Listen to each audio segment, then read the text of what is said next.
Hi, I'm Arijit Sengupta, founder and CEO of Able. I'm here with Terry from UnitedHealth Group and Ted from Cisco. Terry, do you want to tell them a little bit about yourself? Yeah, hey everybody, Terry Hickey from United Healthcare. I run the AI ML practice inside our Medicaid business model, as well as innovation and academic partnerships. I've got about 8 data scientists working for me, leveraging the Able product. Yeah, and I'm Ted Sardis. I'm with Cisco Systems. I lead a sales analytics function. I lead a team of data analysts, data engineers, and data scientists. You guys have been fantastic customers and advisors for a long time. Like, you kicked my butt at the first customer advisory board, I remember. But you know what is fun about it is that this is a collaboration. It's a family. We are doing this together. So as we are doing this generative AI phase, what do you think? What's going on in industry? Why do we need generative AI? Yeah. Where I've struggled, Arjit, is I have a team of subject matter experts that know the data. But we shouldn't assume that because they know the data, they know the insights. They know what to look for. And one of the biggest struggles that I have is put yourself in the shoes of the the stakeholders, and they struggle with that. They struggle with that. And the opportunity that I see with what you're doing is you're giving them a script so they can get better and better at delivering those types of insights. Yeah, and Terry? Yeah, and for us, it's been a barrier to the point we've got SMEs, technical SMEs, that understand the data, that need to prepare for communication back to our business partners. And there's a fair amount of training and education to the point where we've considered embedding these resources in the business model. But now with generative AI, our business partners can ask the same questions and get answers they understand in their language versus us spending perhaps a week or two preparing for that meeting and delivering a PowerPoint. Yeah. And we are at Gartner. I was walking the floor. I'm sure you were walking the floor. Everybody's got generative AI. So what are you seeing? Like, if I put in generative AI for the NLQ piece or generative AI for narrative generation, what are your thoughts? Actually, let's go to you first. Like, what are your thoughts and what are you seeing on the show floor? Yeah, so what I'm seeing is a lot of point solutions, perhaps not a lot of learning or experimentation. As you know, along this journey, we made big bets. We ran big experiments, but that's how we evolved the product. I'm seeing a lot of point solutions, a lot of use cases where I believe the intended users or consumers already know the answer, as well as it's not backed up with facts from data. Yeah. Yeah, I think what I'm seeing is more of the innovation is at the front end, not necessarily in the results and the back end, right? And so it's easier to ask questions to these different point products, but I haven't seen anything as comprehensive as what we've seen with Able in terms of giving somebody that script, right? Allowing somebody to really engage with a stakeholder in terms of what they care about. Yeah, the thing I was finding funny is it's almost like if you have to start with asking a question, you're already in the human first world. You're saying, human, ask the right question and I'll give you a really good answer. That's a good perspective, yeah. But does the human know how to ask the question? Like in your use of Able over the last year and a half, how many times have you run into something where like, I would have never thought to ask that question? No, that's exactly it, right? And that's the one thing that I've thoroughly enjoyed about Able is scrolling through all those insights. And not just like what are the most important features, but those combinations. Those are the ones that are really surprising. And even for people that we feel like we're subject matter experts on the data, we can't see those combinations, right? I mean, we can't guess them all. Like you said, you have to ask the right question to get that answer. And you're doing all that heavy lifting for us.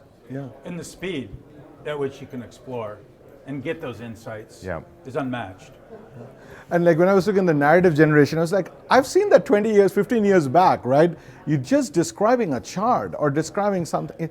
You were actually telling me about, let's not mention the vendor, but you saw a demo and you were like, that didn't answer the question. You want to tell them what you saw? Yeah, they basically asked about 2 product categories and said, which one is selling better, right? So this is a pretty quick, it's an obvious question. It was 2 different product categories, so it should have come back with product A and B.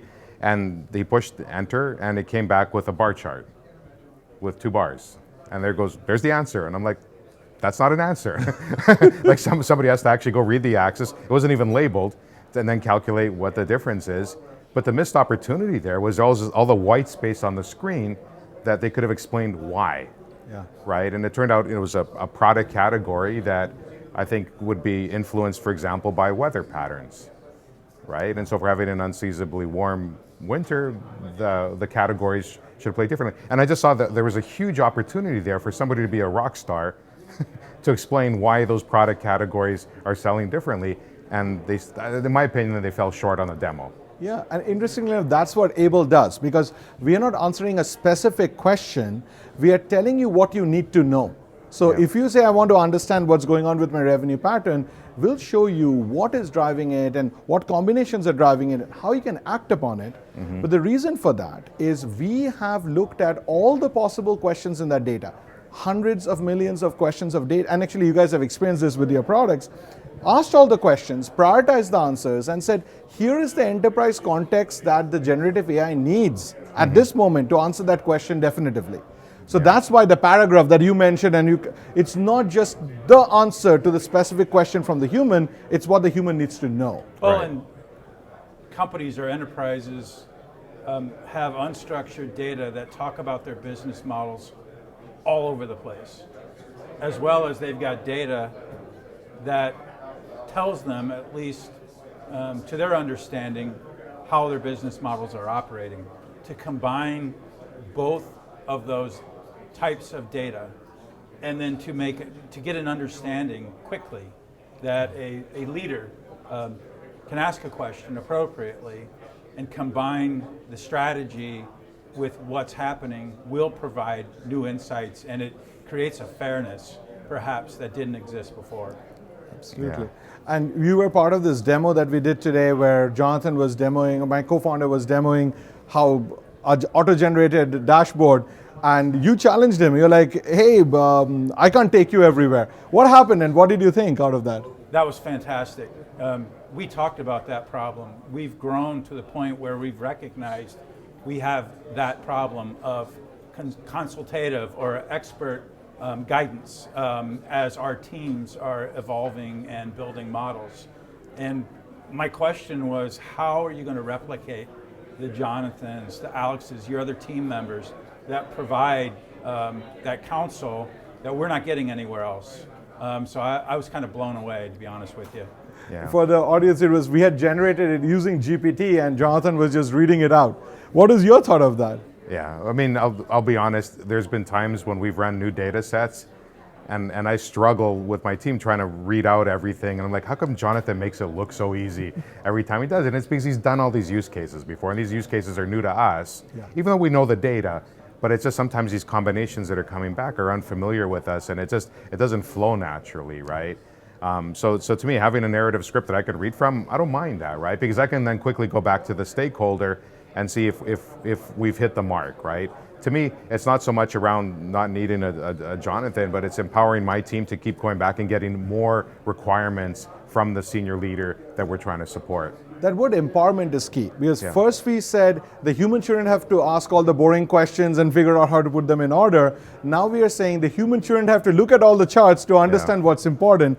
You're just giving people superpowers. And that's what generative AI done right does. If you're forcing the human to ask the right question and just doing natural language generation, you're not using it right. But you know, Arjit, that's funny, is it's not, what usually trips my team up is not so much that we didn't ask the right question. People always come back and say, well, did you consider this and that?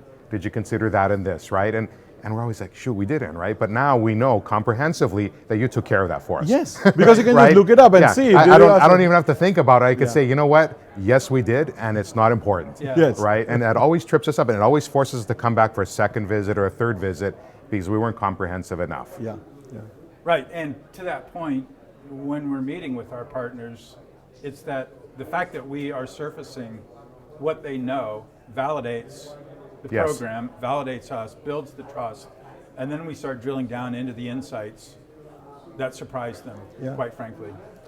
Well, now let's talk about the problems with generative AI. It's incredibly powerful technology, but it hallucinates. It makes stuff up out of thin air, right? And it does it about 25% of the time, according to the latest research papers. What do you think about that problem? A lot of risk in our business. You know, being a payer, a highly regulated organization, just about everything we do needs a review. of some sort, some fashion. So that is very concerning to us. And we spend a lot of energy, not necessarily auditing, but editing and making sure that what we are working off of or communicating to the public is accurate. Yeah.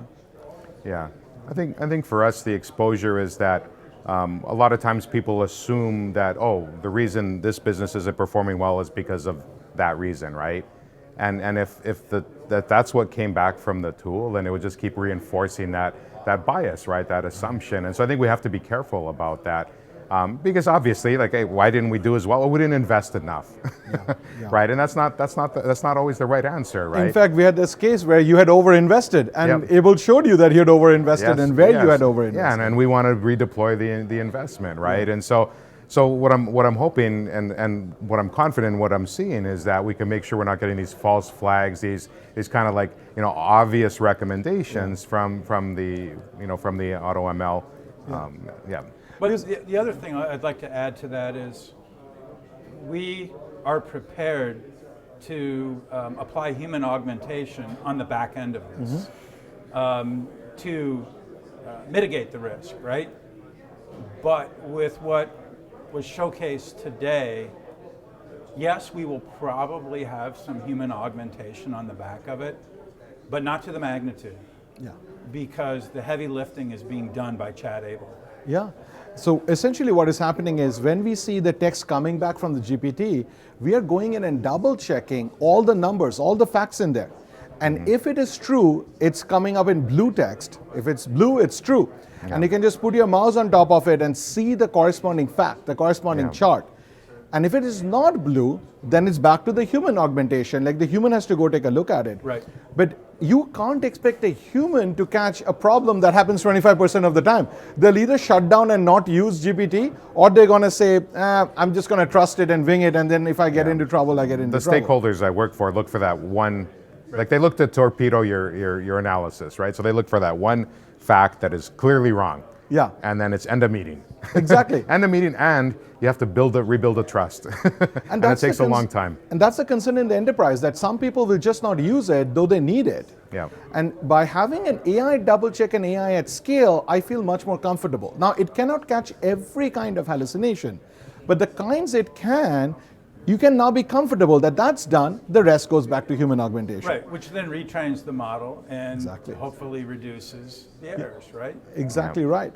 Now, this has been a wonderful journey, and it's going to be a crazy next several months and years. Any final advice to people as they think about generative AI and, of course, Chad Abel?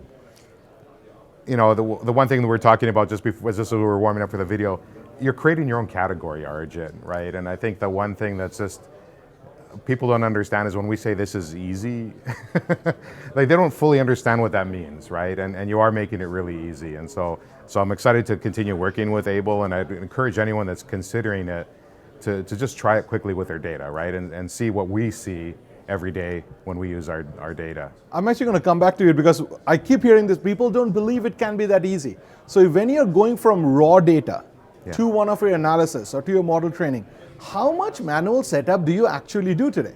I prefer to do none. I mean, if I look at the data and I see that it has a decent amount of features, i.e. columns, right? And there's an outcome that I understand in the data, I don't even do any data prep, right? Because it'll immediately tell me how much time I need to invest. And me as a leader, I don't want to assign somebody something that's going to consume time from them because they're already fully committed on other projects. Yeah. Right. So to me, it's an immediate check to see, can I just go back and answer the stakeholder and say, hey, I've got insights for you. Is this good enough? But if they want more, then I will assign one of my team members. But then from what I've seen in Able, I can determine whether that assignment should go to a data engineer to do more feature engineering, or if it should go to the data scientist maybe to try to build on top of what you've seen. Or maybe just give it to my data analyst and read the script. Absolutely.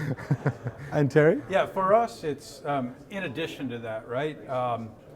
It's the speed at which we're able to understand the data, gain insights, and it is a lot of hard work.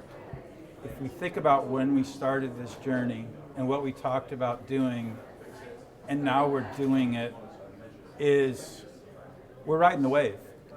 And by riding the wave, we are small team positively impacting a very large organization through disruption.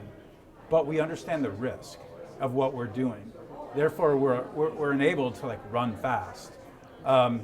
And because of the speed, exploratory data analysis, feature engineering, the traditional data science teams are jumping on board and perhaps changing their work style as well.